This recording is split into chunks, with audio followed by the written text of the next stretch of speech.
Eh bien, êtes-vous prêt à dépasser votre passé? En d'autres termes, y a-t-il des choses que vous auriez aimé ne pas avoir faites ou des choses que vous auriez aimé avoir faites et que maintenant vous n'y pouvez rien? Vous savez quoi? Il est temps de passer outre. Restez donc avec nous et apprenez à le faire.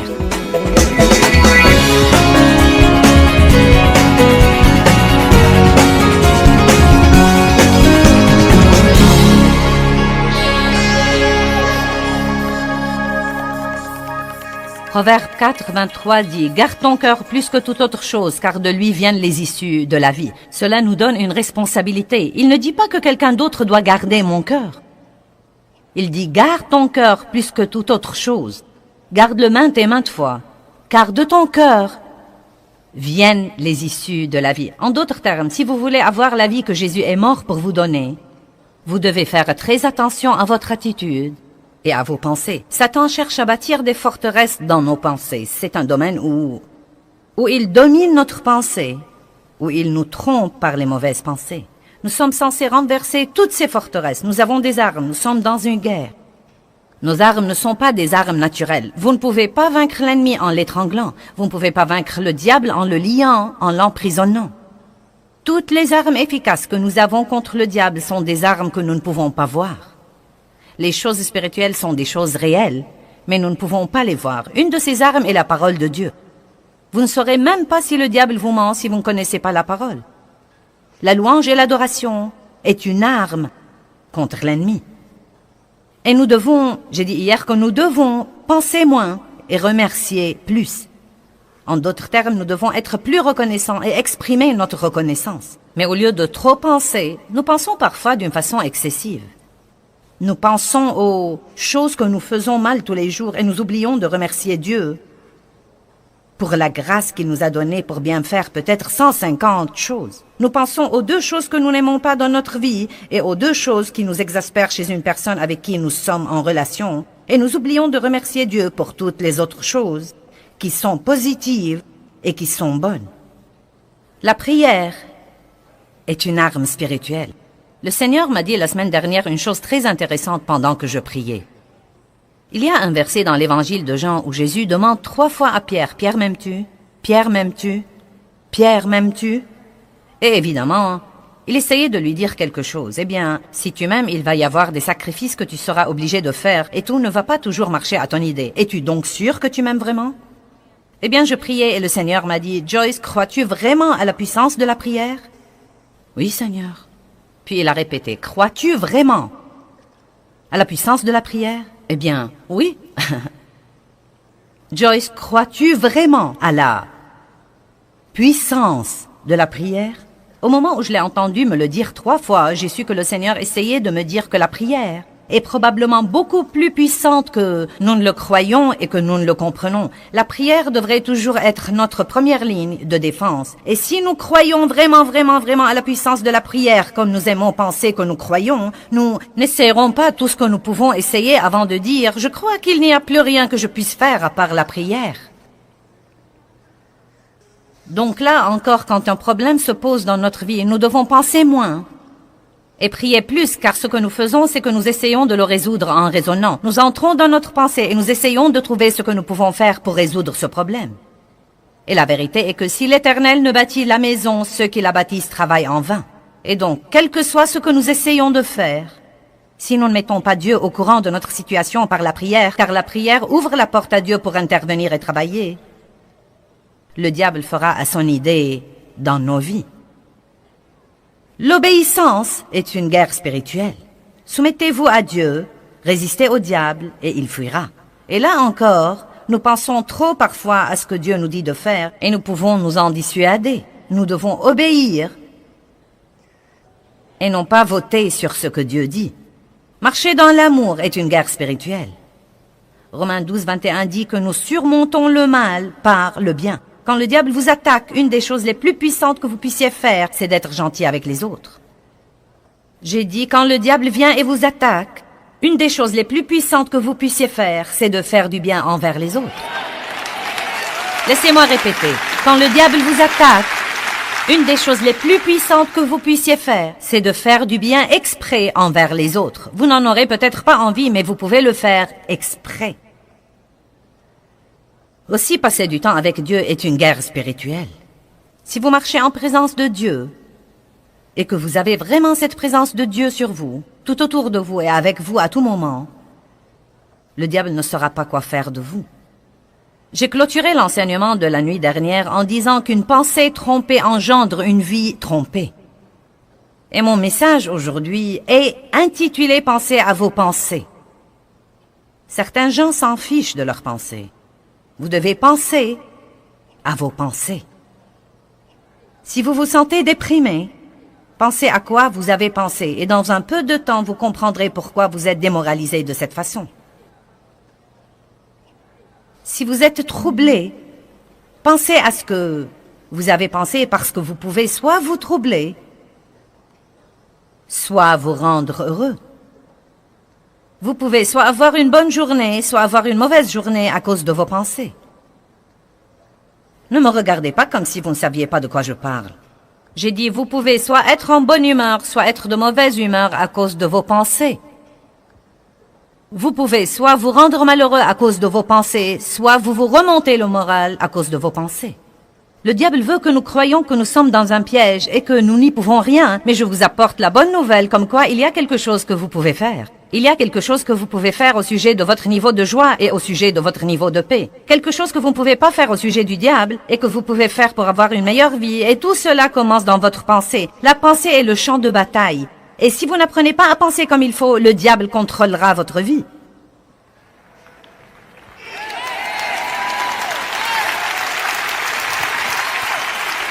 Une pensée trompée engendre une vie trompée. Qu'est-ce que la tromperie? La tromperie veut dire que le diable vous ment et que vous le croyez. Ou que l'ennemi qui travaille par une autre personne vous ment et que vous le croyez. Amen? Vous ne devez pas être trompé. En fait, la Bible nous dit, dans Matthieu 24, 4, « Prenez garde que personne ne vous trompe et ne vous égare. » C'est à nous de veiller à ne pas être trompés. Là encore, si vous ne connaissez pas la parole, vous ne saurez pas que vous êtes trompés. Mon père a abusé de moi sexuellement dans mon enfance pendant de nombreuses années, et donc, le diable a bâti beaucoup de forteresses dans ma pensée. Eh bien, tu auras toujours une vie inférieure, car tu es maintenant une marchandise sale et usagée. Puis j'ai découvert là-dedans que mon avenir n'est censé rien à voir avec mon passé. N'est-ce pas une bonne nouvelle? J'ai découvert qu'il n'est jamais trop tard pour un nouveau commencement. Jamais trop vieux pour prendre un nouveau départ. Qu'on n'a jamais trop de problèmes pour arriver à avoir une bonne vie. Mais avant de savoir ce qu'il y avait là-dedans, je ne savais pas que je croyais un mensonge. Vous devez connaître la parole de Dieu. Dans Genèse chapitre 3, 1 à 6, nous voyons qu'Ève a été trompée par les mensonges de Satan.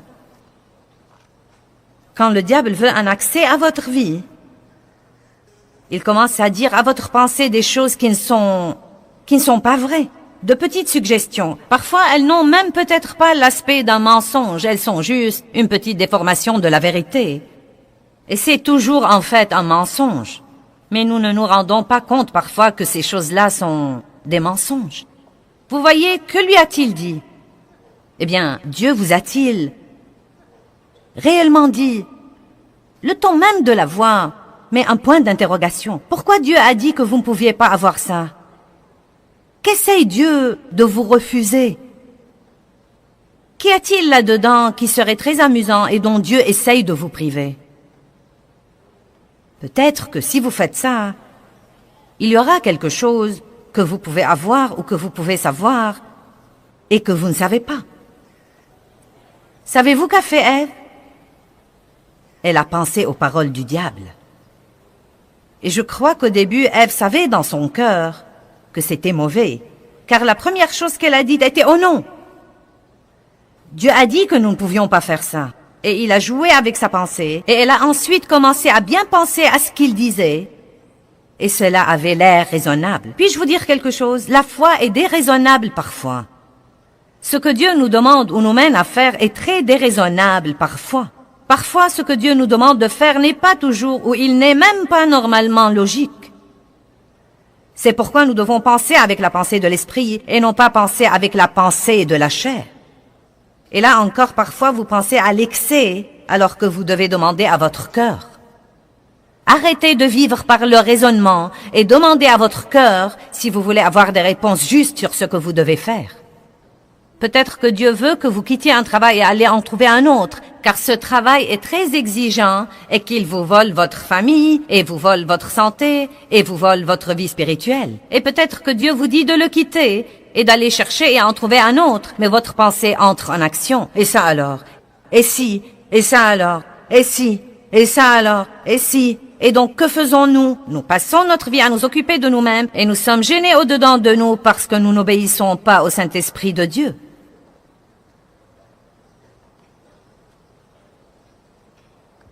Laissez-moi vous dire quelque chose. Votre destinée ne sera jamais accomplie si vous n'apprenez pas à être mené par le cœur et non pas la tête. Car croyez-moi, Dieu m'a dit de faire des tas de choses qui étaient illogiques pour ma tête. Et beaucoup de ce que Dieu vous dit de faire n'aura aucun sens pour vos amis. Et je ne suggère pas que nous devons tous sortir et voir à quel point nous pouvons être stupides, mais je vous dis que vous devez suivre votre cœur et non pas votre tête.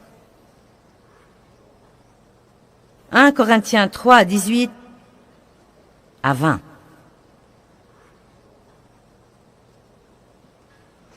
Verset 18. Que nul ne s'abuse lui-même. J'aime vraiment ça. Que nul ne s'abuse lui-même. Si quelqu'un parmi vous se croit sage à la manière de ce monde, qu'il devienne fou, qu'il renonce au discernement de la chair et qu'il reconnaisse qu'il est ennuyeux, stupide, idiot, sans savoir ni vraie connaissance, afin de devenir vraiment sage. Maintenant, savez-vous ce qui trompe beaucoup de gens? La connaissance de ce monde. Et je ne dis pas de ne pas s'instruire, mais soyez aussi assez sage pour savoir que tout ce que vous lisez dans un livre n'est pas vrai, et que tout ce qu'un enseignant vous dit n'est pas vrai. On n'enseigne pas la création à l'école. On n'enseigne pas la foi à l'école. On n'enseigne pas la croyance en Dieu à l'école. Nous avons deux sources de sagesse. La sagesse du monde et le livre le plus sage qui ait jamais été écrit. Et je sais qu'il est vrai. Vous savez comment je sais qu'il est vrai? Parce que ceci marche et cela ne marche pas. Tout ce que vous devez faire, c'est de regarder tous les gens qui suivent la sagesse du monde en ce moment, et vous voyez ce qui arrive réellement dans notre société. Tout se détruit. Mais la Bible dit que ceux qui croient la parole de Dieu et qui marchent dans la justice brilleront dans l'obscurité comme les lumières brillantes et comme des étoiles et des phares. Amen. Nos vies devraient toujours refléter la vérité de la parole de Dieu. Et tout ce que vous devez faire, c'est de marcher dans la parole de Dieu. Et dans peu de temps, les gens commenceront à voir une immense différence entre vous et tous les autres, que vous n'aurez même pas besoin de leur casser les oreilles avec votre Bible pour accepter le Christ. Ils viendront à vous et voudront savoir ce que vous avez et qu'ils n'ont pas.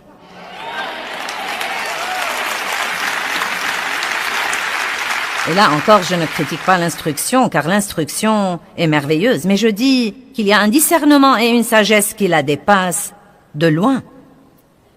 Verset 19. Car la sagesse de ce monde est folie, absurdité et stupidité devant Dieu. Car il est écrit, celui qui prend les sages dans leur propre ruse. Et encore, le Seigneur connaît les pensées et les raisonnements des sages humainement, et c'est dans sa sagesse qu'ils sont vraiment vains. Vous savez, l'une des choses très trompeuses, c'est de penser que nous savons tout. De penser que nous savons tout. Par exemple, aujourd'hui, quand vous avez appris que j'allais enseigner sur le champ de bataille de la pensée, vous avez dit « Oh, j'ai déjà lu ce livre-là ». Mais vous savez quoi? Tout ceci est signe que vous pensez déjà que vous savez tout et qu'il ne vous reste rien à apprendre là-dessus. Nous devons nous rendre compte, j'ai besoin de ça. J'ai besoin de ça. J'ai besoin de ça. Parle-moi, Joyce. Parle-moi, Seigneur. Parle-moi. J'ai besoin de ça et de cette aide-là. Vous savez, nous devons toujours être ouverts à ce que Dieu veut nous enseigner. Amen. Je vous prie d'ouvrir avec moi à Romains 12.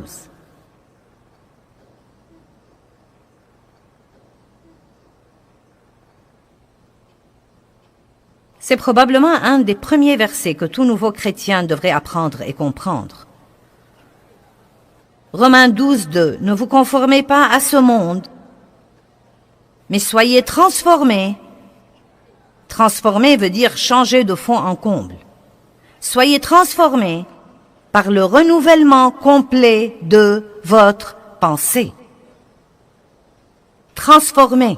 Quand quelqu'un est régénéré, la Bible dit, si quelqu'un est en Christ, il est une nouvelle créature.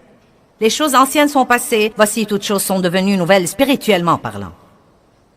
Votre homme spirituel est maintenant tout nouveau et Dieu a un plan extraordinaire pour votre vie. Mais vous savez quoi? Bien que vous soyez régénéré et bien que vous alliez au ciel et bien que Dieu ait un bon plan pour votre vie, et bien que vous puissiez prospérer et vous puissiez réussir et avoir la grâce et avoir tant de bonnes choses qui vous sont réservées, si vous ne renouvelez pas votre pensée selon la parole de Dieu, si vous n'apprenez pas à penser d'une façon différente, vous ne profiterez de rien de tout ce qui vous appartient. Cela ressemble à quelqu'un qui a $1 million à la banque et qui vit dans la pauvreté, soit parce qu'il ignore qu'il l'a, soit parce qu'il ne sait pas comment le retirer. Vous devez renouveler votre pensée. Vous ne devez pas être désespéré, vous ne devez pas être déprimé. Ce n'est pas parce que vous vous sentez déprimé que vous devez rester déprimé.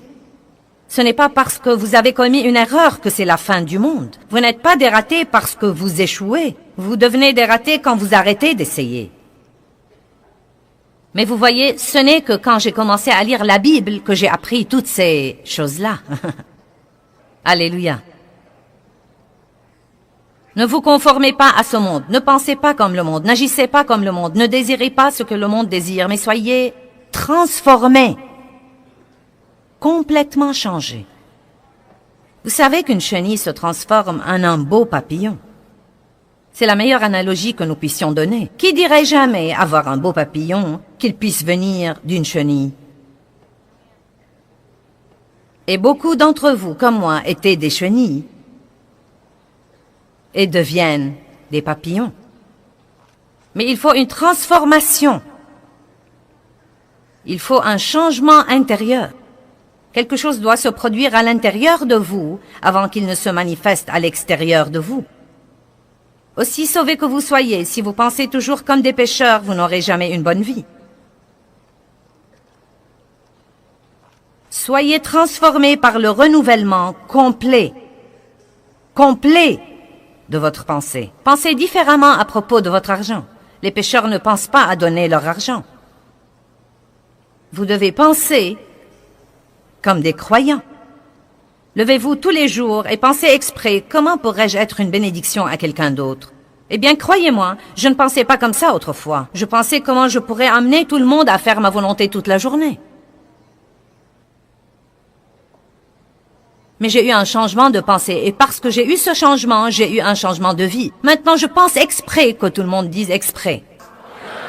La bonne nouvelle que j'essaye de vous apporter, c'est que vous n'êtes pas obligé de penser et de méditer et de tourner et de tourner et de retourner tout ce qui vous passe par l'esprit. Si vous connaissez la parole, quand une pensée destructive pour votre vie vous passe par l'esprit, vous le saurez sûrement, vous rejetterez cette pensée et vous pourrez ensuite penser à une bonne chose exprès et quand vous faites ça, il produira du bon fruit dans votre vie. Avant que je n'apprenne ça, je me réveillais et j'ignorais que je pouvais choisir mes pensées. Et donc le diable venait et me remplissait l'esprit de pensées égocentriques et égoïstes. Il y avait des jours où je m'allongeais sur mon lit et où je me fâchais contre tout le monde avant même de sortir du lit. Allez, vous savez exactement à quoi je pensais. Je pensais à tout ce que Dave a fait hier et que je n'ai pas aimé et à tout ce qu'il allait faire aujourd'hui et que je ne vais pas aimer. Et j'avais déjà tout planifié pour que quand il le fera, je saurai ce que j'allais lui dire. Nous avons eu 5 querelles avant même que je ne pose mes pieds sur le plancher. Et j'étais vexée avant même de me lever. Vous pouvez vous vexer émotionnellement. Vous pouvez vous attirer des douleurs physiques à cause de vos propres pensées. Alléluia. Oh, quel changement de vie que de se réveiller le matin maintenant. Et la première chose que je dis, merci Seigneur pour ce jour. Merci Dieu pour m'avoir permis de jouir de ce jour que tu m'as donné.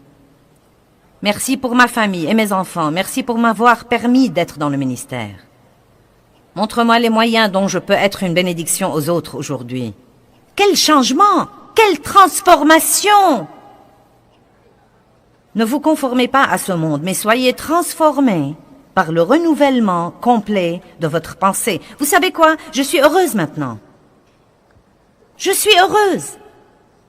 Et je me rappelle quand j'ai été victime d'abus sexuels et quand j'ai eu un mauvais mariage qui était destructif aussi.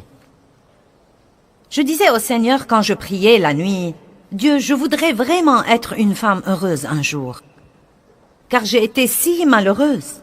J'ai été si malheureuse toute ma vie. J'ai vécu dans la crainte et le souci et le tourment et la condamnation et la culpabilité. Je ne pouvais pas jouir de quoi que ce soit et je priais en disant « Dieu, je veux vraiment être heureuse un jour. » Et j'ai le plaisir de vous annoncer que je suis heureuse aujourd'hui.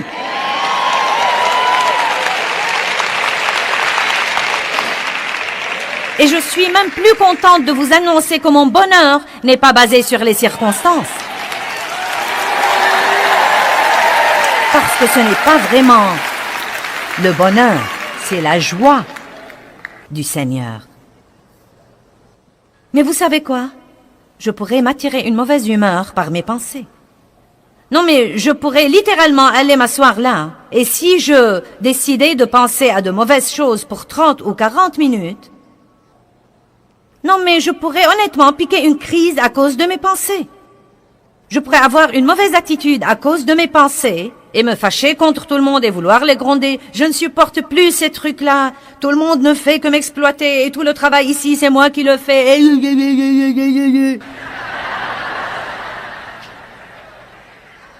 Écoutez-moi, vous pouvez vous aider vous-même. Certains d'entre vous ne devraient plus avoir les mauvais jours qu'ils avaient. Vous n'êtes pas obligé de passer vos jours dans la dépression et le désespoir et l'amertume et le ressentiment. Mais si vous continuez à vivre en attendant qu'une chose miraculeuse se produise quelque part, ou qu'un autre pasteur célèbre arrive en ville et vienne vous saluer de sa petite main chaude, je suis là ce soir pour vous dire la vérité. Vous pouvez résoudre vos problèmes en prêtant attention à la parole de Dieu et en l'appliquant à votre vie. Mais rien ne changera dans votre vie si vous ne changez pas votre pensée. Si vous avez des pensées puantes, vous aurez une vie puante. Laissez-moi le dire à nouveau et vous le faire comprendre. Je dois répéter ceci plusieurs fois parce que c'est une nouvelle toute nouvelle pour nous parfois. Croyez-moi, vous ne devez pas penser à tout ce qui vous passe par la tête. Vous pouvez détruire ces pensées-là. Vous pouvez dire non et vous pouvez aussi exprès remplir votre pensée de quelque chose de bon. Vous pouvez penser à ce que vous voulez vraiment penser.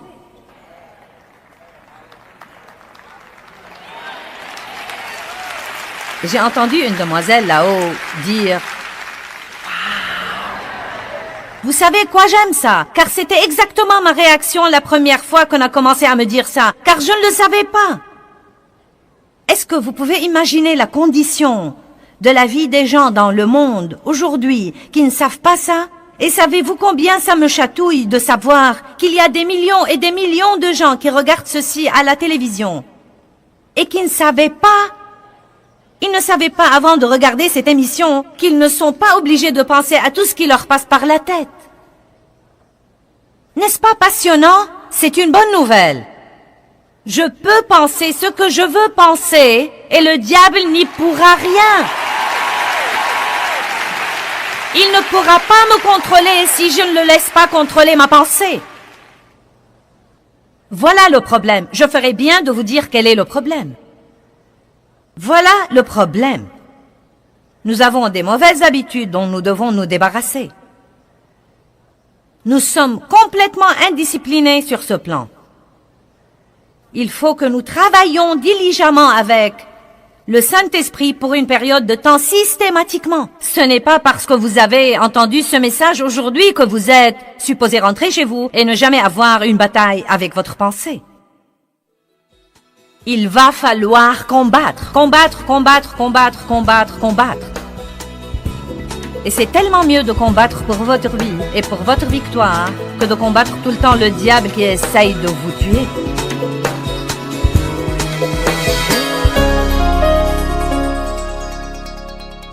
J'avais pendant une grande partie de ma vie ce que j'ai appris à appeler une pensée puante. Et à cause de cela, je disais très souvent, eh bien, ma vie pue. Si vous n'aimez pas l'aspect que prennent les choses dans votre vie, vous devez peut-être, vous aussi, changer votre pensée.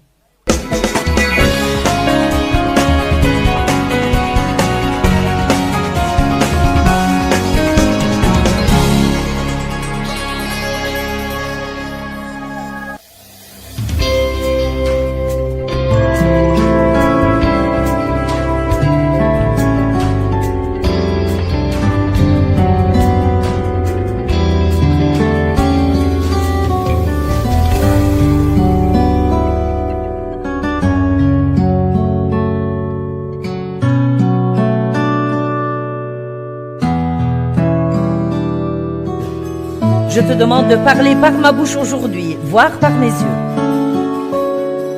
Dieu parle à travers moi, touche avec mes mains, marche avec mes pieds, ressent avec mes émotions, pense par ma pensée. Me voici, Dieu. Travaille à travers moi.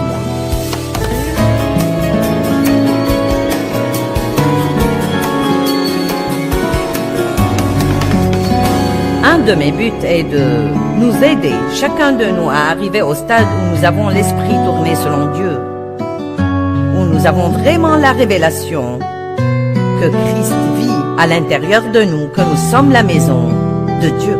À chaque fois que nous entendons ça, nous devrions dire « Je suis la maison de Dieu ». Colossiens 1,27 dit « La glorieuse richesse de ce mystère, c'est Christ en nous, l'espérance de la gloire. » Je crois que Jésus est venu vivre en nous parce que nous n'avons aucune chance d'espérer vivre la vie qu'il veut que nous vivions si sa présence n'est pas en nous en permanence pour nous fortifier, nous enseigner, nous donner la sagesse, nous donner la force de faire ce qu'il nous demande de faire.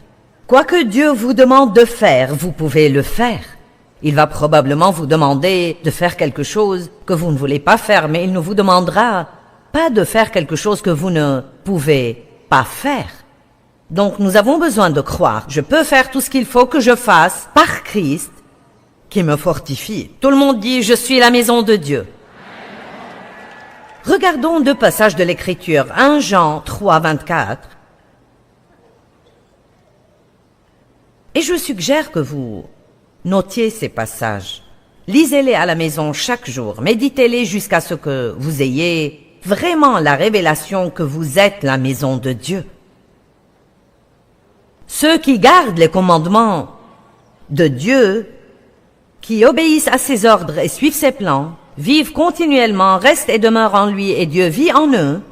Ils laissent Christ devenir une maison pour eux et ils sont la maison de Christ.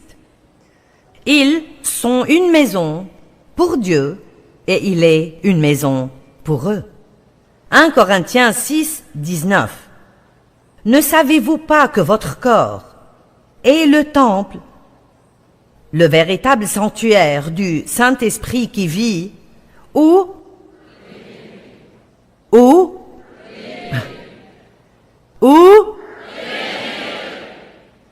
et que vous avez reçu comme un don de Dieu?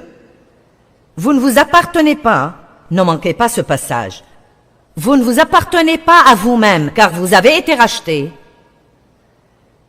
à grand prix, achetés pour une valeur élevée et dûment payés, devenus siens. C'est pourquoi honorez Dieu et rendez-lui gloire dans votre corps. J'encourage assez souvent les gens à prendre soin d'eux-mêmes. Prenez soin de vous physiquement, prenez soin de vous mentalement. Vivez une vie équilibrée. Je pense qu'il est important qu'en tant que maison de Dieu, nous paraissions au mieux que nous pouvons, ayons la meilleure santé que nous pouvons avoir, ayons un sourire sur notre visage, au lieu d'avoir tout le temps une attitude de déprimé. Il arrive que vous n'arriviez pas à ne pas vous sentir mal, mais il y a des choses que nous pouvons faire et il faut faire ce que nous pouvons pour honorer Dieu dans nos corps. Pourquoi est-ce important pour moi? Au point que j'y passe 4 enseignements entiers, ici à Atlanta, et les diffuse à la télévision tout autour du monde. Pourquoi est-ce si important pour moi de vous faire méditer et comprendre que vous êtes la maison de Dieu? Parce que j'ai été de nombreuses années une chrétienne religieuse. J'aimais Dieu, je croyais que j'étais sauvée. Mais je ne savais rien de ce que j'avais obtenu en tant que croyante. Je ne connaissais pas mon héritage de croyante. Je croyais que Dieu vivait tout là-haut, quelque part dans le ciel, et qu'un jour, bientôt au paradis, je pourrais vivre avec lui. Quelle révélation ça a été d'apprendre qu'il était venu vivre en moi afin que j'aie une relation si proche que quel que soit le moment où j'en avais besoin, il était là pour m'aider. Ça, c'est pour moi plutôt énorme. Je veux dire que quelqu'un soit désireux, en particulier quelqu'un comme Dieu, soit désireux pour ma vie tout entière, non mais chaque seconde de chaque moment de ma vie entière, désireux d'être aussi proche de moi, pour venir à mon aide. Je pense que c'est quelque chose qui devrait nous enthousiasmer et nous émerveiller.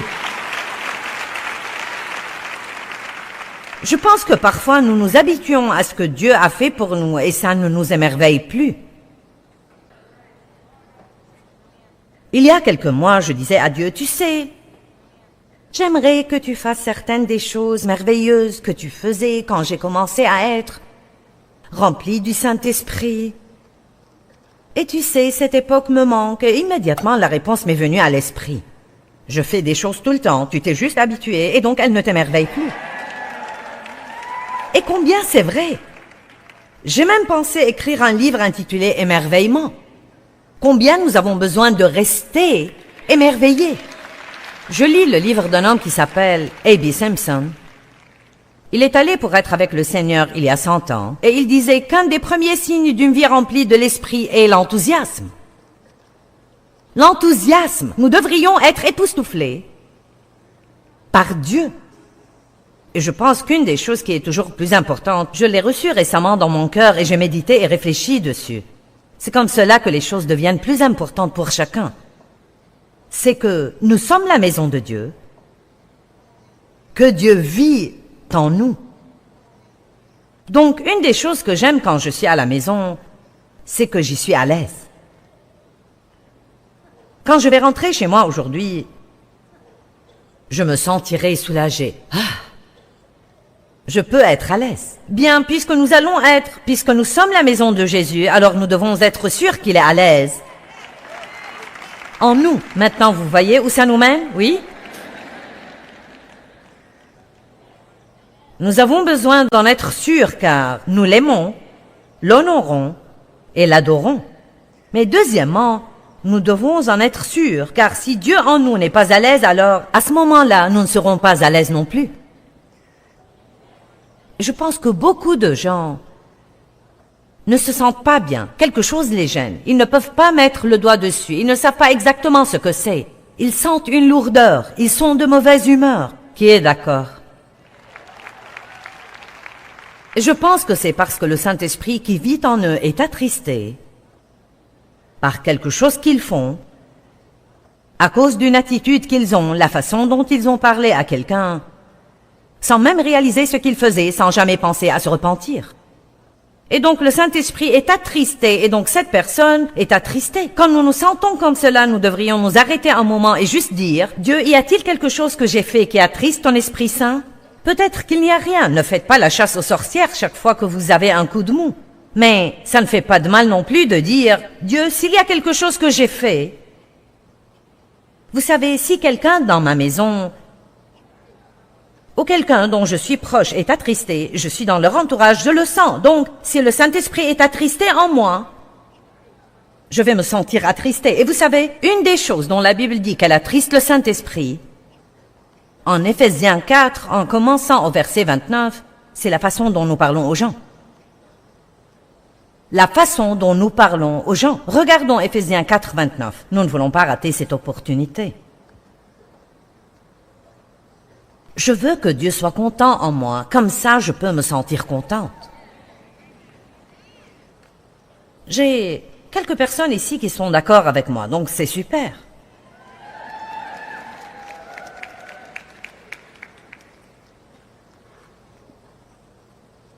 J'ai beaucoup étudié ces passages en Éphésiens parce que, je vous le dis, je ne veux pas attrister le Saint-Esprit.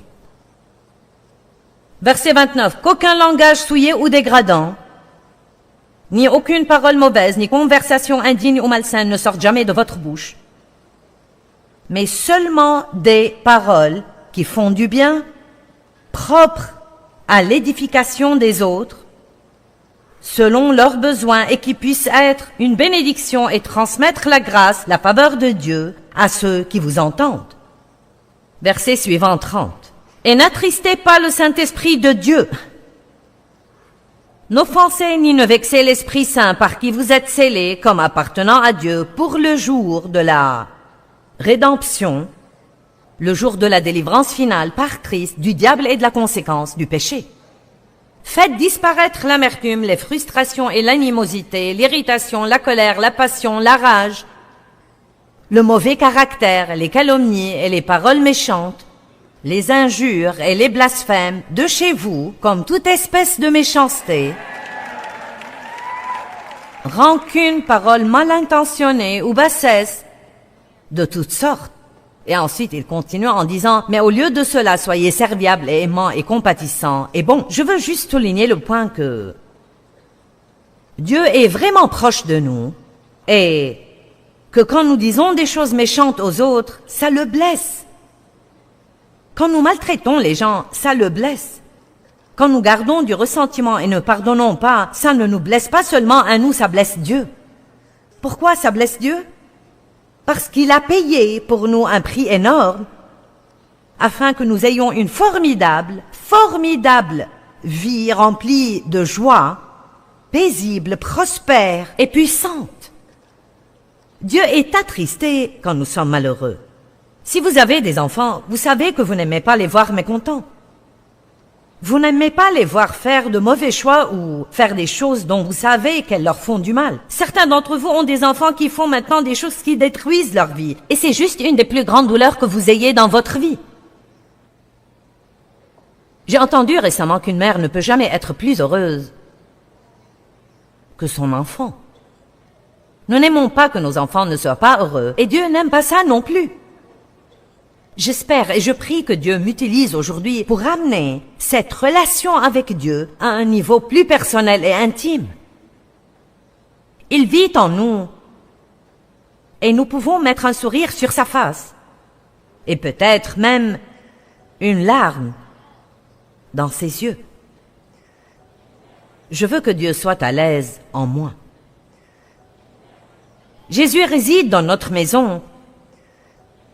Et pourtant, nous respectons plus certains invités qui me font que passer, que nous respections Dieu qui vit et demeure en nous. Une fois, j'étais en train de faire une crise de colère contre mes enfants. Et vous savez, si nous sommes honnêtes, quand nous sommes jeunes mères et que nous avons beaucoup de responsabilités et que nous ne sommes pas encore matures en Dieu et que nous sommes encore pleines de problèmes du passé, nous sommes frustrés et nous le faisons subir à nos enfants.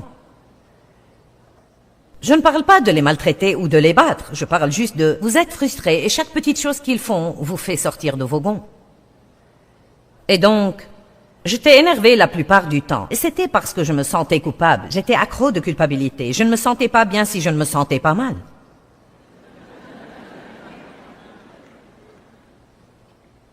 Et donc, je disais à mes enfants d'aller jouer, puis je leur disais « Rangez ces jouets, rangez ce désordre ». Je croyais que jouer voulait dire se tenir comme ça dans un coin et dire « Oui maman, oui maman, oui maman ».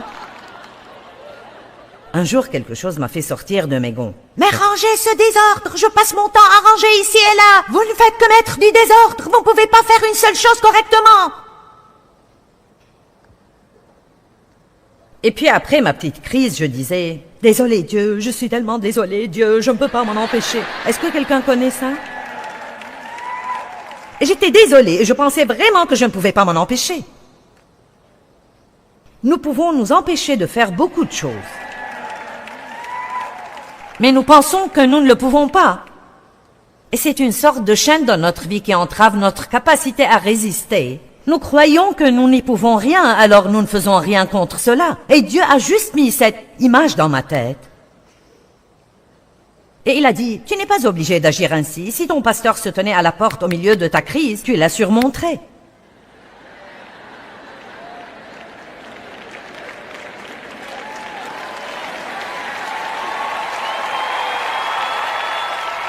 Je veux dire, j'aurais répondu à la porte, loué soit le Seigneur! Gloire à Dieu, je suis très contente de te voir. Les enfants, oh oui, les petits chéris, ils sont en train de jouer.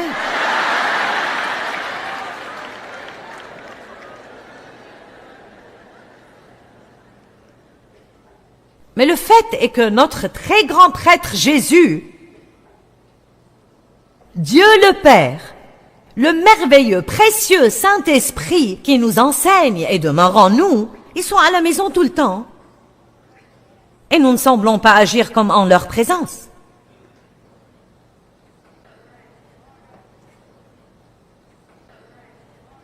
Dieu, je prie que tu mettes une double portion d'onction sur ce message et que les gens les comprennent, que je le comprenne, que nous le comprenions tous, que les gens qui regardent la télé le comprennent. Dieu voit tout ce que nous faisons, il voit tout. Il entend tout ce que nous entendons. Nous ne le laissons pas à l'église le dimanche matin.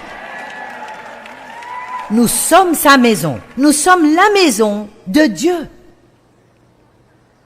Ça m'émerveille chaque fois que je dis cela. Nous devons apprendre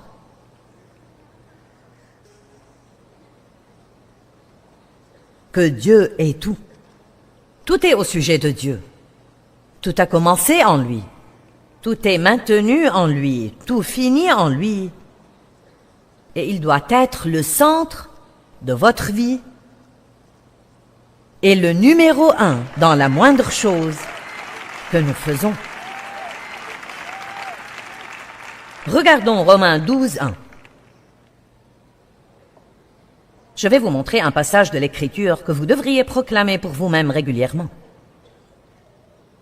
Paul a dit, « Frères, puisque Dieu a ainsi manifesté sa bonté pour nous, je vous exhorte à consacrer de manière décisive vos corps,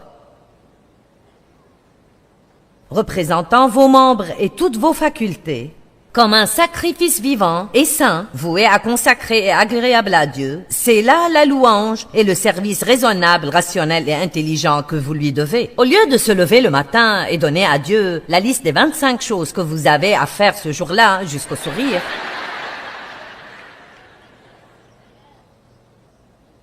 au lieu de cela, pourquoi ne pas commencer avec Psaume 25:1 « Seigneur, devant toi, je présente ma vie » et ensuite continuer avec Romains 12. « Dieu, je t'offre ce matin mon corps en sacrifice vivant. Toutes mes facultés, tous mes sens, je te les offre, Dieu. Je te demande de parler par ma bouche aujourd'hui, voir par mes yeux. Parle à travers moi. Touche avec mes mains, marche avec mes pieds. Ressens avec mes émotions, pense par ma pensée. Me voici, Dieu. Travaille à travers moi, utilise-moi. Je veux être ton représentant dans le monde aujourd'hui. Père, quand je passe la porte de chez moi, je voudrais que les gens ressentent, après m'avoir vu, qu'ils ont vu Jésus. Merci, Père.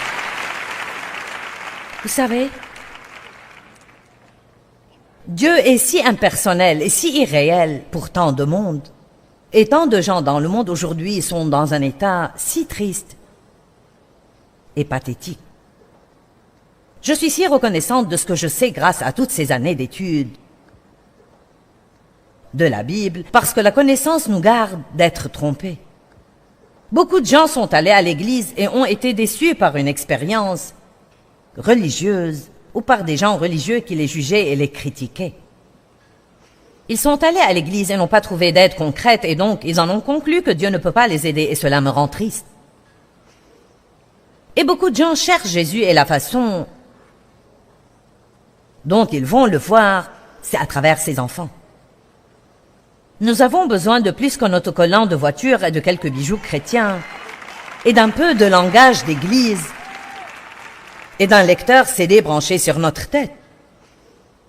Nous avons besoin de fruits, de fruits.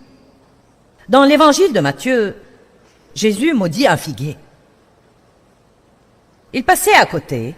La Bible dit qu'il avait faim et qu'il s'est approché du figuier pour trouver à manger.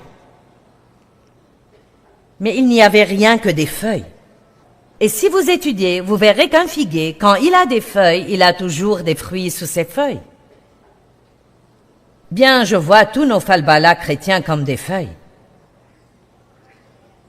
Et donc, souvent, les gens viennent à nous en cherchant des fruits parce que nous avons un autocollant de voiture. Nous avons la croix autour du cou. Nous avons la bouche remplie de « Loué soit le Seigneur, merci Jésus ».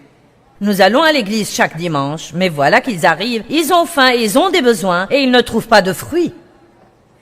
Jésus a maudit le figuier parce que c'était un faux.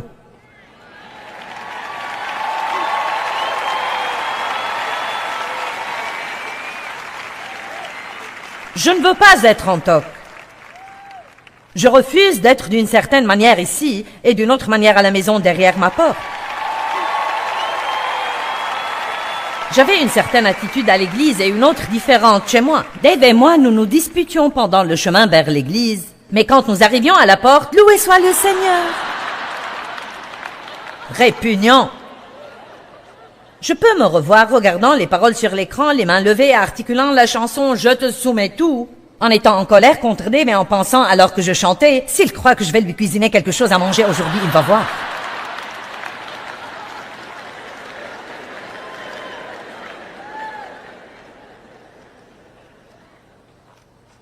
Donc, si nous allons faire cela, si nous allons faire cette chose chrétienne, alors pourquoi ne pas prendre la décision aujourd'hui de mettre son nom sur le titre de propriété de la maison et lui donner accès à toutes les pièces de la maison? Laissez-le à l'extérieur de pièces religieuses, spirituelles, vos pièces chrétiennes, et donnez-lui le contrôle du lieu entier. Nous avons vendu une voiture il y a 2 semaines. Et nous avons pris l'acte de propriété. Un de nos enfants est allé le chercher et nous avons dû signer l'acte de cession au nom du nouveau propriétaire. Vous voyez, certains de vous ont eu le nouveau propriétaire mais n'ont pas encore signé l'acte. Et ça ne me dérangeait pas si vous rentriez chez vous et preniez la peine de vous asseoir, agissiez comme un petit enfant, dessinez un contrat, un petit acte de propriété de votre vie, et le signez en disant « Dieu, me voici.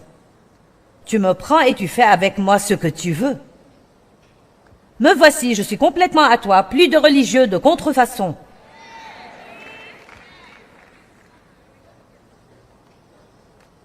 Fais ce que tu veux avec moi. Nous devons être sûrs que nous gardons Dieu au premier plan dans nos vies. Le temple ou le sanctuaire, chez les païens, est un lieu de dévotion qui contient des idoles. Chez le peuple de Dieu, c'est sa maison où demeure sa présence. Nous sommes le sanctuaire de Dieu. Est-ce qu'un chrétien peut aussi adorer des idoles? Oui.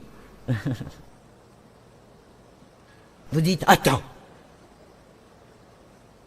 je ne ferai pas ça.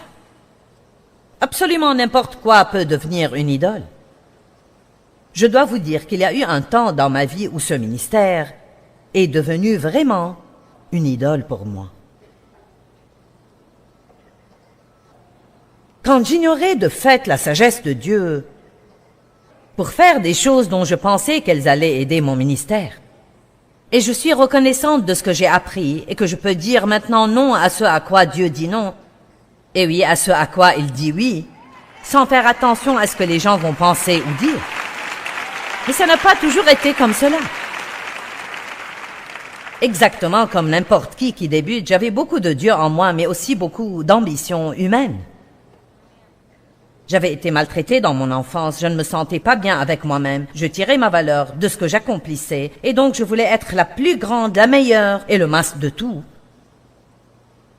Mais pour les mauvaises raisons. Je ne savais pas que ma motivation n'était pas juste du tout. Une des raisons pour lesquelles le Saint-Esprit vit en nous est de constamment nous purifier et nous enseigner. Merci Dieu de ce que nous continuons d'apprendre et de ce qu'il nous enseigne.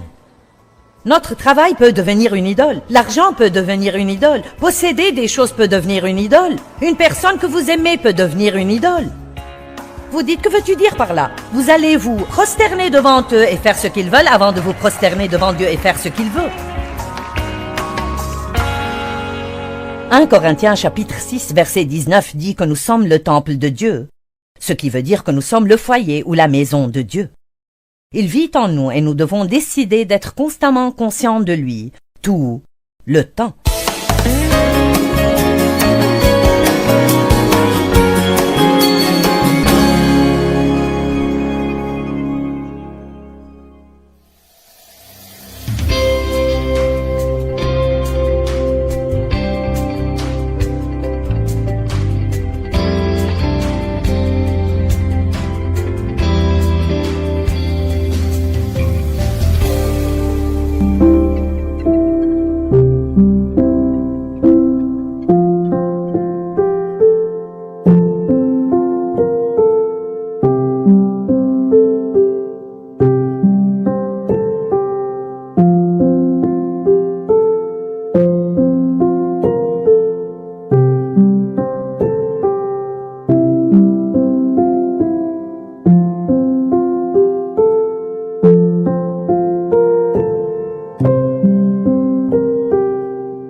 Écoutez-moi, si vous bougez dans le timing de Dieu, il y aura toujours une onction de Dieu qui va le rendre faisable et même relativement facile.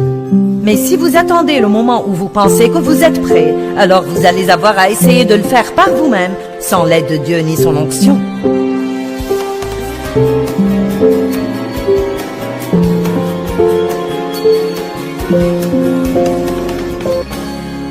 Un de mes buts est de nous aider, chacun de nous, à arriver au stade où nous avons l'esprit tourné selon Dieu, où nous avons vraiment la révélation que Christ vit à l'intérieur de nous, que nous sommes la maison de Dieu.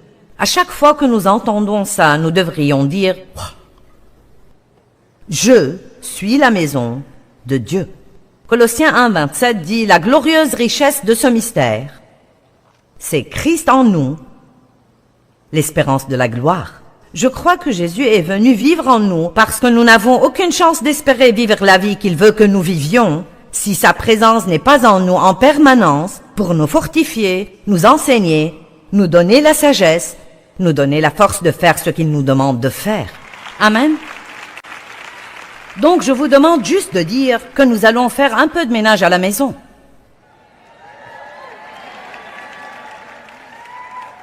Et nous allons parler de votre cœur. La maison de votre cœur où Jésus habite. D'abord, il y a beaucoup de pièces dans une maison. La première pièce à laquelle nous voudrions penser et s'assurer qu'elle est propre est la salle d'études ou la bibliothèque qui sont vos pensées. À quelle sorte de choses pensez-vous? Et si vos pensées étaient soudainement réalisées en un film où tout le monde pourrait voir ce qu'il y a là-dedans?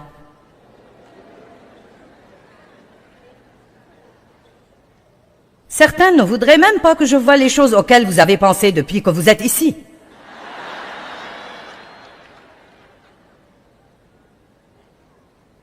Eh bien, je me demande combien elle a payé pour la bague qu'elle porte. Espèce de petit curieux, quelqu'un me l'a offerte.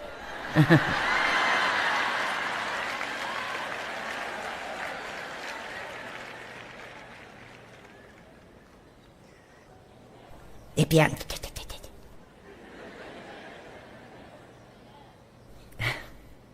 Qu'est-ce qui se passe dans votre tête? La Bible dit que si vous détestez votre frère, c'est comme si vous le tuez. Elle dit également, si vous désirez une femme, c'est comme commettre l'adultère. Pensez-vous honnêtement, homme ou femme, que vous pouvez aller sur votre lieu de travail et avoir toutes sortes de pensées lascives concernant quelqu'un qui est là et jouer avec quelque chose comme ça dans votre esprit et que ça ne vous causera jamais de problème? Dieu sait ce que vous pensez. Il est attristé par ce genre de choses. Philippiens 4 dit, « Au reste, frères, que tout ce qui est vrai, honorable, bon, juste, pur, aimable, vertueux et digne de louange soit l'objet de vos pensées. » 2 Corinthiens 10 dit, « Car les armes avec lesquelles nous combattons ne sont pas charnelles, mais elles sont puissantes devant Dieu pour renverser des forteresses. » Nous renversons les raisonnements, les imaginations et toutes les choses prétentieuses qui s'élèvent contre la connaissance de Dieu. À chaque fois que nous entendons ça, nous devrions dire « Travaillons à penser aux choses auxquelles Dieu voudrait que nous pensions. » Quand vous vous surprenez à penser à quelque chose qui n'est pas de Dieu, et le Saint-Esprit vous en convaincra si vous lui en faites la demande, dites vite « Oh Dieu, je suis désolé. » Parfois, une pensée peut traverser notre tête et nous pensons « Mon Dieu, suis-je au moins sauvé ?» Mais le diable est capable d'interférer dans nos pensées. Ce ne sont pas vos pensées jusqu'à ce que vous les preniez et les méditiez. M'avez-vous entendu? L'ennemi peut mettre une mauvaise pensée dans votre esprit. Vos pensées sont un champ de bataille. Mais elles ne deviennent pas vos pensées tant que vous ne les méditez pas et ne les tournez encore et encore en vous. Et plus vous pensez à quelque chose, plus il fait partie de vous. Qu'en est-il de la salle à manger de la maison? Où sont votre appétit et tous vos désirs? Pouvons-nous changer cette salle pour Dieu? Dieu, je sais qu'il peut y avoir beaucoup de choses que je désire, mais je veux juste être clair aujourd'hui sur le fait que je ne veux que ce que tu veux. Donc si je veux quelque chose que tu ne veux pas, ne me le donne pas.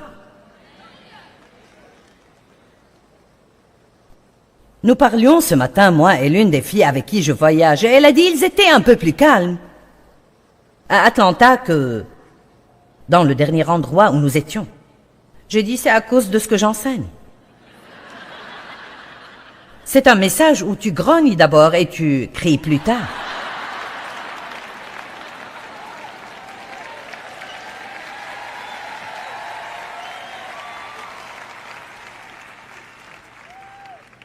Ça m'est égal que vous soyez enthousiaste pourvu que vous soyez aidé. Je vais me tenir devant Dieu un jour et j'aurai à rendre compte des dons qu'il m'a donnés. J'ai la responsabilité devant Dieu de dire ce que je crois qu'il a mis dans ma bouche. Et je veux nous voir être vrais. Je veux que Dieu ait des enfants dont il soit fier et en qui il peut avoir confiance. Amen. Et je veux que vous soyez l'un d'eux. Et je veux être l'un d'eux.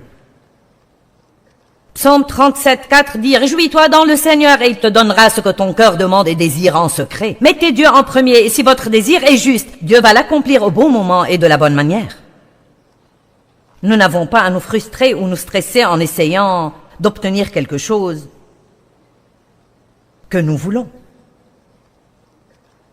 La véritable pensée de ne pas obtenir ce que vous voulez donne à votre chair de l'urticaire. Dieu est plus intelligent que nous. Jacques 4, 1 et 2. Il arrive que nos désirs, qui sont les choses que nous voulons, soient la cause principale des problèmes dans notre vie. D'où viennent les luttes? D'où viennent les conflits? Les disputes? D'où viennent les batailles et les querelles parmi vous? Sinon de vos désirs et de vos passions charnelles qui font la guerre continuelle dans vos membres. Je veux, je veux, je veux, je veux, je veux, je veux, je veux, je veux. Plus, plus, plus, plus, plus, je veux plus, je veux plus, je veux, je veux, je veux, plus, plus, plus, plus, je veux, je veux, je veux plus.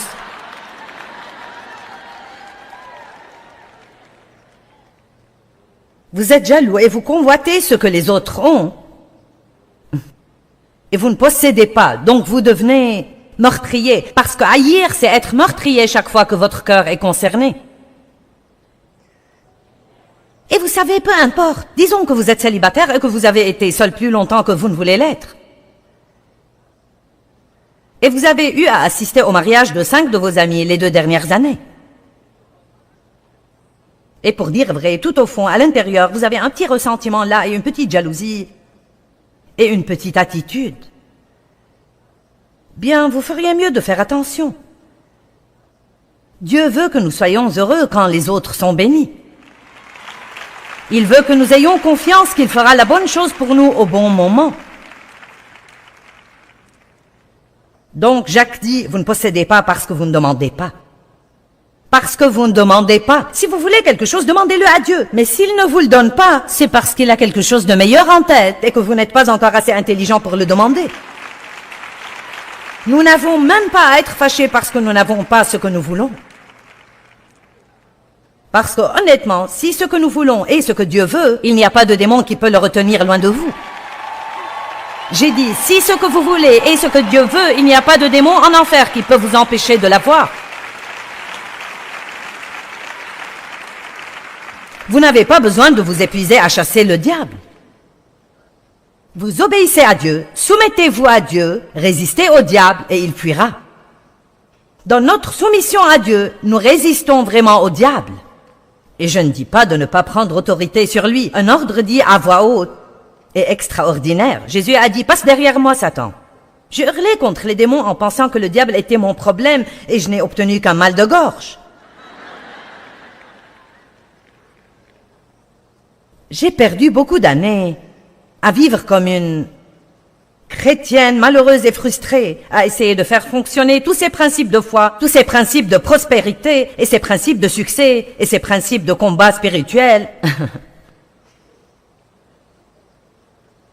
pour réaliser finalement que si c'était juste et que j'y étais prête et que c'était le bon temps, je n'allais avoir aucun problème à le faire. Super, il y en a 10 qui me croient.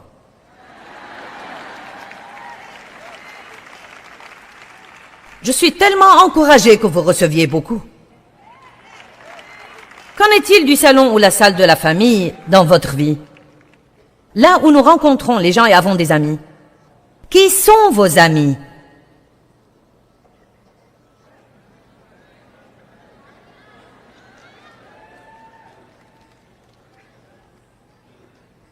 La Bible dit de ne pas sortir avec des gens en colère. Il est dit qu'un chrétien ne devrait jamais manger avec un autre chrétien coupable d'avidité.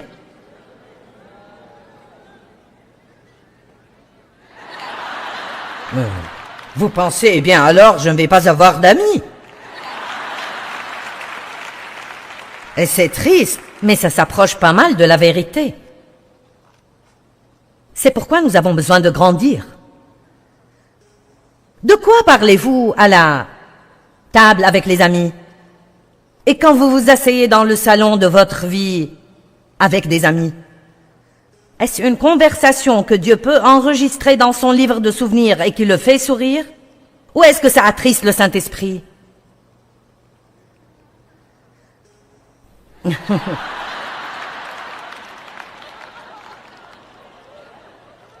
Eh bien, parlez de la parole de Dieu. Parlez des grandes choses que Dieu a faites pour vous. Je vous dis quelque chose d'amusant. Mettez ensemble un groupe de gens et soyez créatifs sur les moyens d'aider les autres. Commencez un club d'honneur discret. Soyez un espion pour Dieu, et quand vous identifiez un besoin, si vous n'avez pas ce qu'il faut pour le combler, réunissez votre club et dites, cette personne au travail n'a pas même un matelas pour dormir. Pourquoi ne pas nous cotiser et lui acheter un matelas? Je vais vous dire, vous allez être tellement heureux, vous n'allez pas le supporter. Arrêtez de prier Dieu de faire pour les gens des choses que vous pourriez faire, mais juste vous ne voulez pas dépenser d'argent. Arrêtez de prier Dieu de faire des choses pour les gens que vous pourriez faire facilement, mais vous ne voulez pas dépenser d'argent ou le temps ou l'effort. Oh Dieu, je te prie d'encourager Sœur Brown. Eh bien, décroche le téléphone.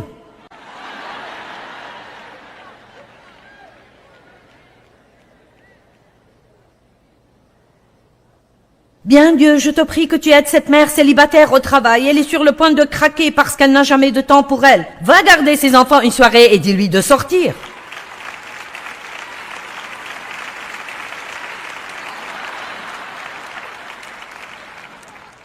Ou alors, garde tes feuilles et ne porte pas de fruits.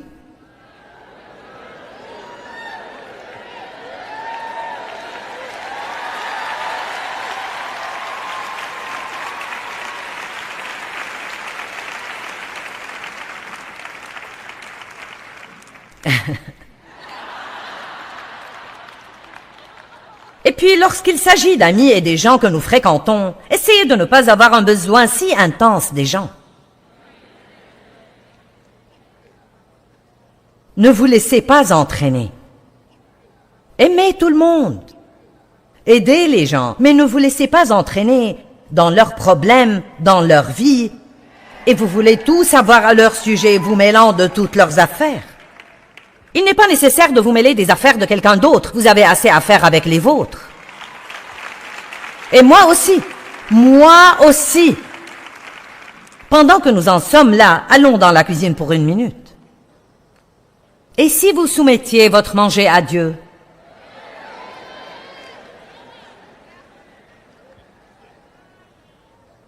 Ne me faites pas descendre d'ici et vous attraper. Eh bien, Dieu ne s'intéresse pas à ce genre de choses.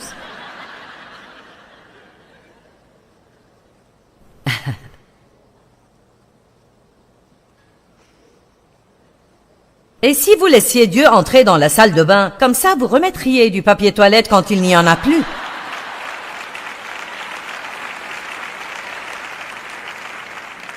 J'ai raconté une petite histoire dans une autre réunion sur comment je suis allée aux toilettes chez mon esthéticienne et j'ai fini le papier toilette et j'ai eu l'impression que Dieu voulait que je prenne le temps d'en trouver d'autres dans un tiroir quelque part. Et donc je cherche dans les tiroirs et je remets un rouleau, je l'ai pris et je l'ai posé sur le dessus du truc. Et j'ai pensé, pas besoin de le fixer, la prochaine personne peut le faire. Et il a dit, mets-le dans le distributeur. Vous devez penser que je suis lunatique, mais ça m'est égal. Laissez Dieu entrer dans tous les domaines de votre vie. S'il vous dit de remplacer le rouleau de papier toilette, vous le remplacez. S'il vous dit de remettre le chariot de supermarché à sa place, vous le faites. Si nous ne sommes pas prêts à obéir à Dieu pour de petites choses, nous n'allons pas lui obéir pour de grandes choses. Vous allez acheter une paire de chaussures et vous découvrez qu'ils vous en ont donné 2 paires au lieu d'une. Ne rentrez pas à la maison en disant « Loué soit le Seigneur, il m'a béni ». Vous n'allez pas leur voler des chaussures. Je ne vais pas perdre mon temps et mon essence à aller leur rapporter. Ils n'auraient pas dû me les donner de toute façon. Montez dans la voiture, dépensez votre argent et faites tout ce que vous devez faire pour être une personne intègre.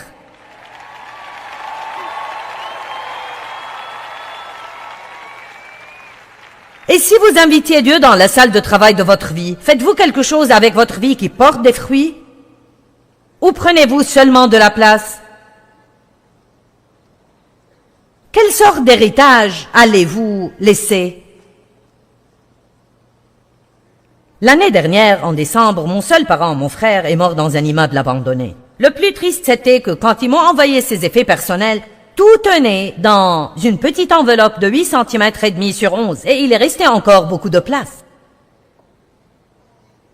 Ses effets personnels, ce qu'il restait de sa vie.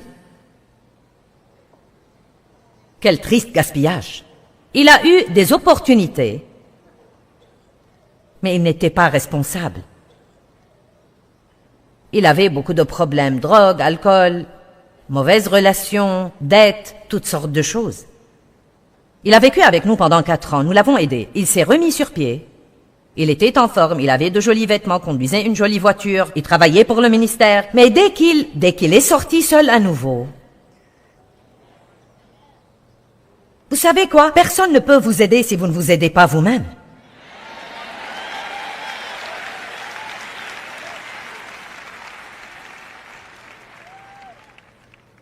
Vous devez apprendre à faire ce qui est juste quand personne ne regarde, parce que Dieu regarde toujours.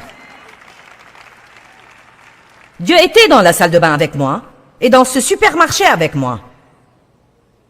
Il savait qu'ils ont coincé avec les chaussures un porte-monnaie que je n'avais pas payé. Et il m'a incité à le ramener, et le vendeur était stupéfait. Les gens devraient être stupéfaits par nous. C'est un bon moment pour porter une croix autour du cou.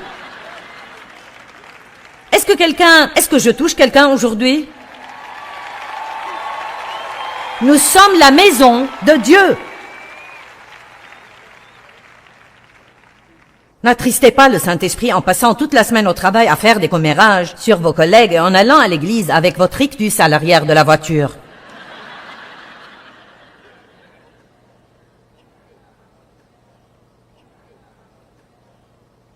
Et votre salle de divertissement?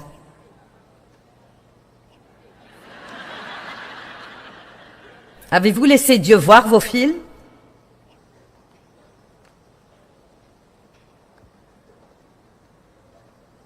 Vos divertissements? Le choix de vos amis?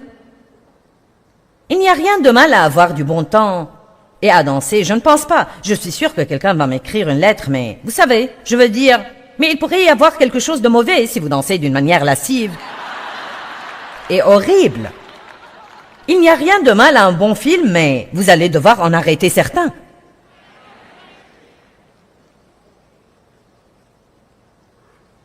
Il n'y a rien de mal à jouer à des jeux, mais je ne pense pas que quelqu'un ait besoin de parier et perdre tout son salaire à cause de mauvaises habitudes de quelque sorte. Souvent dans le passé, parce que les chrétiens ne pouvaient pas se contrôler, ils ont fait des lois contre tout. Et puis, ce qui finit par arriver, c'est que plus personne ne veut devenir un chrétien parce qu'il pense qu'on ne peut rien faire. Vous avez seulement à choisir ce que vous pouvez faire et ce que vous ne pouvez pas faire. Et nous devons glorifier Dieu dans nos divertissements, dans nos habitudes alimentaires, dans nos habitudes de dépenses, et avec qui nous sortons, nous devons l'inviter dans toutes les pièces de notre vie. Qu'en est-il de votre chambre à coucher?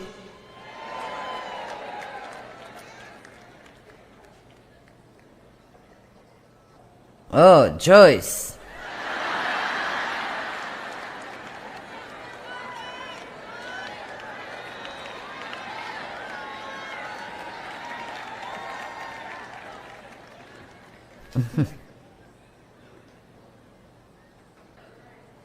Qu'en est-il de votre vie sexuelle? Vous savez, le sexe n'est pas mauvais. Il a été décrété et ordonné par Dieu, mais il ne doit pas être corrompu. Il n'est pas permis à l'extérieur du mariage.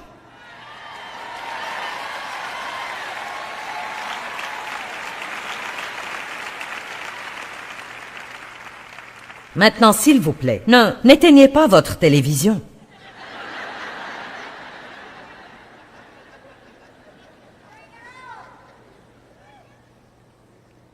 C'est très à la mode aujourd'hui pour les gens de vivre ensemble et d'essayer quelques années avant de même penser à se marier. Mais puis-je vous dire quelque chose? Et je vous aime, mais ce n'est pas à la mode chez Dieu. Et ce n'est pas bon pour vous. Si le Saint-Esprit est attristé, nous le sommes. Amen.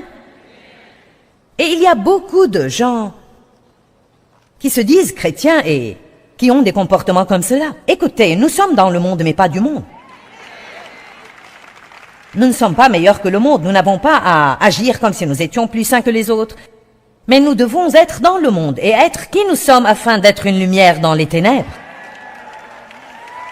Et nous n'avons pas besoin d'être religieux, nous devons porter de bons fruits, l'amour, la joie, la paix, la patience, la bonté, la gentillesse.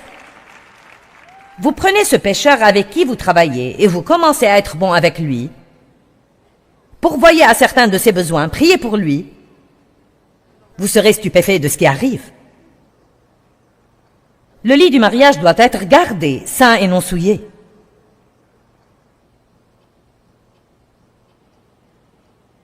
La pornographie n'aurait pas mis Jésus à l'aise.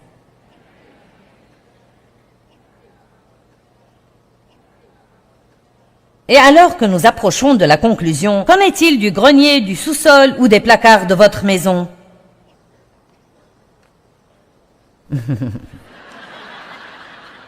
Nous devrions passer dans le garage. Parce que c'est habituellement l'endroit où nous cachons toutes les vieilles choses qui restent de notre ancienne vie. Les choses que nous gardons, même si nous ne pensons pas vraiment qu'elles vont encore servir, mais nous voulons les garder juste au cas où.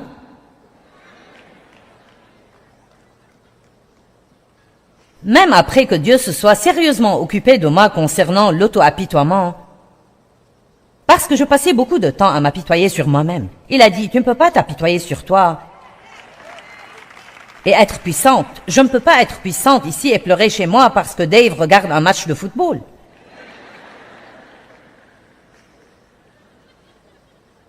Mais même après avoir officiellement abandonné la pitié de soi, je l'ai mis quelque part au fond d'un placard de ma vie.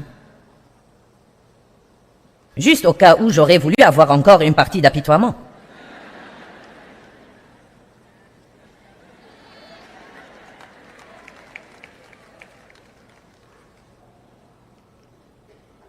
Et si on se débarrassait de tout ce qui ne plaît pas à Dieu? Que gardez-vous qui doit partir? Faisons un ménage approfondi. Laissez-moi dire ceci, avant que quiconque entreprenne un immense remue-ménage. Vous ne pouvez rien faire de tout ça sans Dieu. Donc avant tout, vous devez rentrer chez vous et dire, Dieu, me voici, un sacrifice vivant. Je te donne ma vie, je m'offre à toi complètement. Prends toutes mes facultés, tout ce que je suis, chaque pièce de ma vie, je t'ouvre la porte en grand Dieu et je peux vous dire que beaucoup d'entre vous n'ont pas idée de ce que vous dites ou ce que ça implique. Ça va être très douloureux, je peux vous le dire. Bon, je ne prends pas part à ça. Alors allez-y et soyez malheureux, c'est l'autre option. Je n'avais pas idée de ce que j'étais en train de dire à Dieu quand j'ai commencé à faire des prières comme celle-là.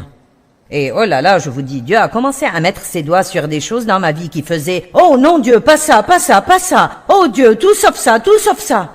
Oh Dieu, ne me fais pas faire ça! » Il est temps de nettoyer la maison, messieurs, dames. Vous avez un invité divin qui vit et demeure en vous en permanence. Vous êtes la maison de Dieu. 1 Corinthiens chapitre 6 verset 19 dit que nous sommes le temple de Dieu, ce qui veut dire que nous sommes le foyer ou la maison de Dieu. Il vit en nous et nous devons décider d'être constamment conscients de lui, tout le temps.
xưa mình là của nhau, thế nhưng đâu rồi?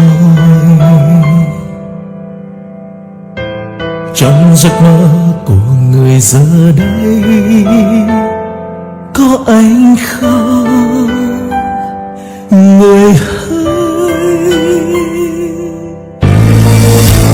Bao năm say ta có bên người còn đâu,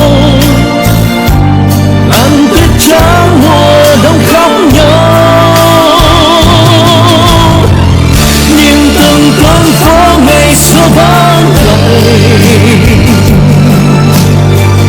nhìn làn tuyết trắng luôn sẽ có vậy. Ngày xưa ấy một lần lầm lỡ, thế nhưng lại đâu vì ta mất nhau. Người không thứ tha đời ta ngỡ ngàng, để cho thương nhớ về trong lỡ làng. Ngày ta xa một ngày mùa đông, tuyết rơi lạnh cóng, gió xa hồi mong.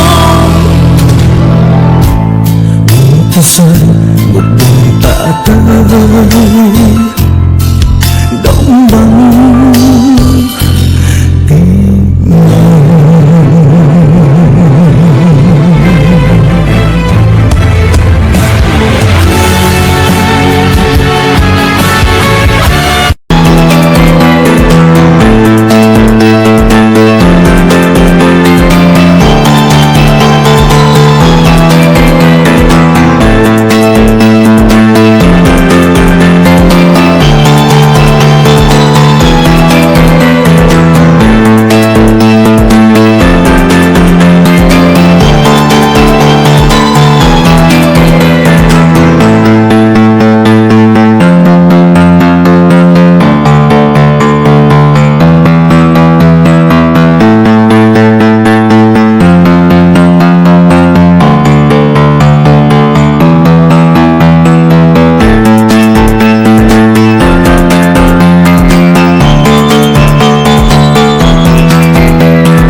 làng quanh co sông thu êm đềm hào diều đã bóng nắng cháy giữa đồng kỷ niệm yêu thương trong mỗi ngày tiếng cu gọi hãy nhớ biết bao